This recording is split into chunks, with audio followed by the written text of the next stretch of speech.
Hey, I'm Marcus Philly. I'm the founder of Functional Bodybuilding. And when you're trying to build muscle over 40, you're gonna need a big stimulus in order to generate any type of muscle growth. But because you're over 40, you also need to be thinking about lifting safely so that you don't get injured and knocked out of the game.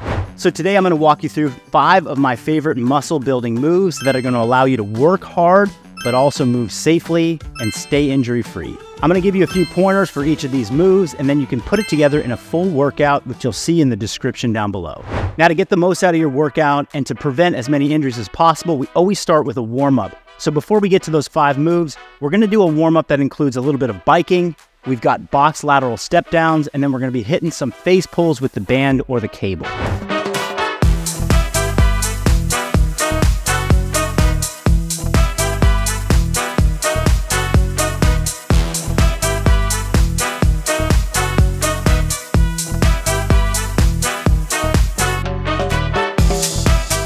Now that you've gotten through that warm-up, your body temperature's up, and your shoulders and your hips are feeling a bit loose, now we're gonna dive into the first movement, which is a heels elevated ass to grass front squat.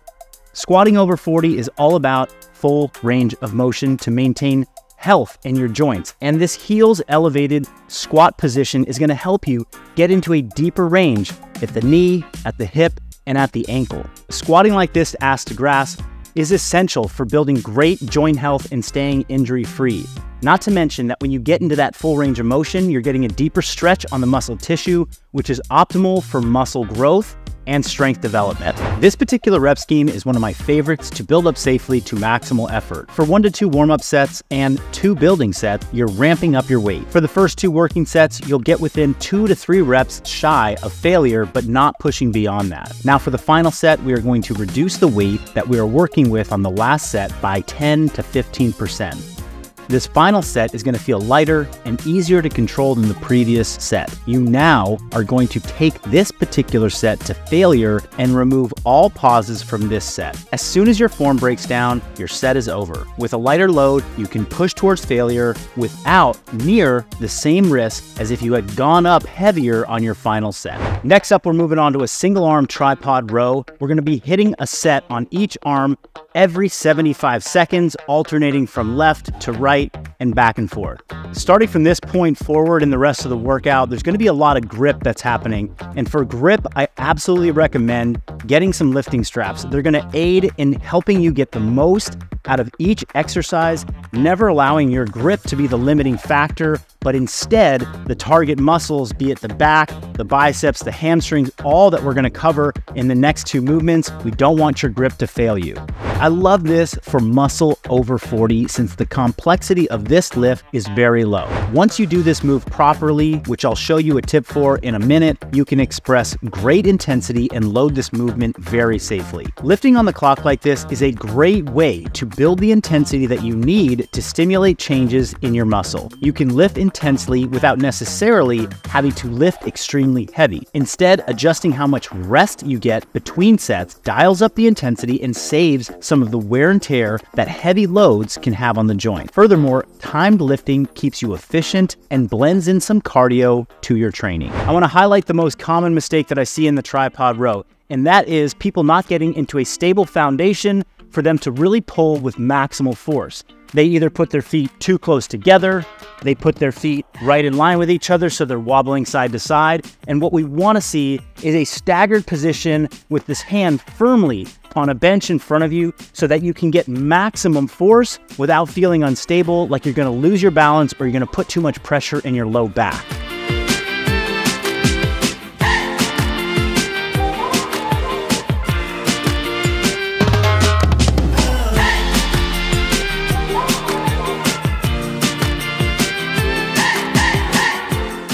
So remember, to get the most out of this exercise, make sure your feet are in a stable, strong position, and remember the cue, pull your elbow behind you when you're lifting the dumbbell up towards your side.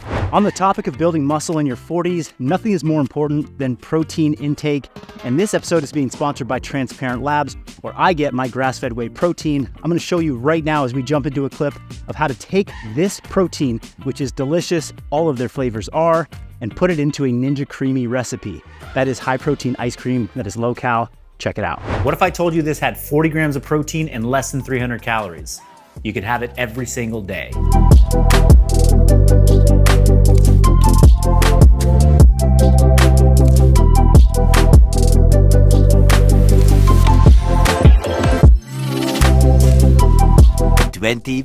Hours later.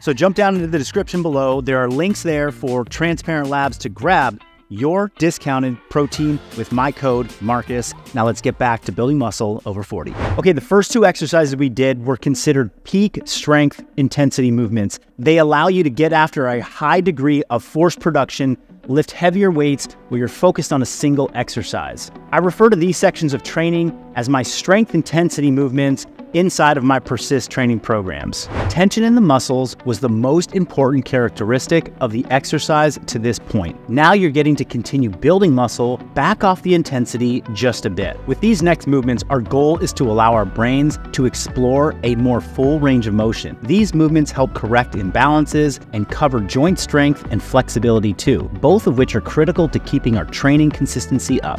I call this section of training strength balance, where we balance the strength all around your body, hitting up to 7 out of 10 effort as opposed to 8 or 9 out of 10 effort like we did in the first two sections of training. We're gonna superset two movements here, a hinge with the Snatch Grip Romanian deadlift and a push with the dumbbell incline bench press. The Snatch Grip RDL is really gonna challenge your hamstrings, but because of the wide grip, it's also gonna challenge your upper back. It's really common for these two areas of your body to feel stiff and weak, especially if you're over 40 and you've been desk-bound for the last decade in your career. As I mentioned, this wider grip on the barbell is gonna demand more upper back strength than a narrow grip. As you hinge through this exercise, focus on keeping the shoulder blades back and together through the full range of motion. Additionally, this pronounced hinge at the hip with stiff legs, especially if I'm arching my back, is going to stretch your hamstrings dramatically. So your goal is to focus on getting a big stretch in the back of your legs on every rep without your back rounding at all.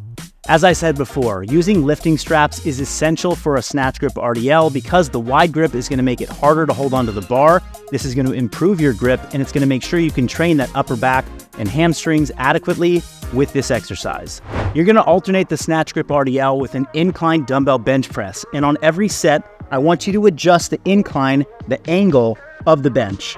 The first set's gonna be here at about 45 degrees on the bench. The next set, we're gonna go a little bit lower, 30 degrees, and the last set, about 15 degrees. So each set, you're adjusting the bench by about 10 to 15 degrees to hit a different angle in your shoulder. The incline bench press is one of the best overall strength and muscle builders of the chest, shoulders, and triceps. Selecting a dumbbell is ideal for athletes over 40 looking to keep their shoulders healthy.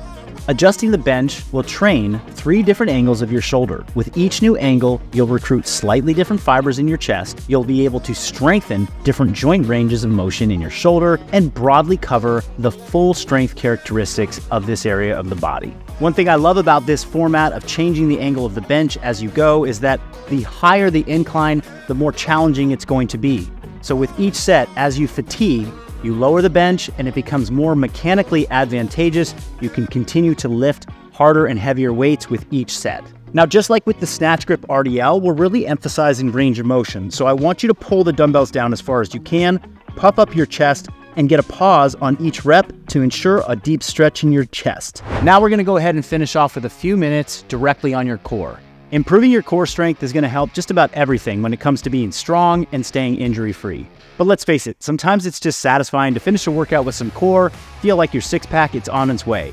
We can't underestimate the importance of confidence in the way we look and feel when it comes to training, because that's what's gonna make you come back time and time again and be consistent. So today, we're going with the hanging leg raise, and we're going to do it in 3 ways to cover the entire midsection as well as work in some isometric strength. You'll start with the cross-body leg raise for 5 reps per side. Then move to a traditional leg raise for 5 more reps.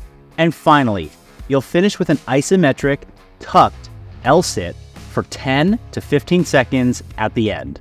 I like performing this hanging leg complex with straight arms on a straight bar because it helps me get a stretch in my shoulders, and improve my grip strength, both of which are super important for keeping my shoulders healthy and my upper back strong. Now, if your grip feels like it's limiting you, remember those straps that I've talked about now twice in this video, use them, or alternatively, you can pull out some ab slings, which are a great alternative. You rest your upper arm in there, and then grip becomes less of a factor, and you can focus on the core strength and the abdominal work that we're doing in this exercise. As you're performing this complex, make sure at the bottom of each rep, you're gonna get an extra stretch and a pause. That's gonna make sure that you're training your lower abdominals and hip flexors more deeply, which is gonna add to your look and your hip strength. So that's a wrap on today's workout. Check the details in the description below and go give it a try. And you can find much more like this in my Persist training program. Next up, check out this pump condition workout that is a great example of how to combine lifting and conditioning in the same session.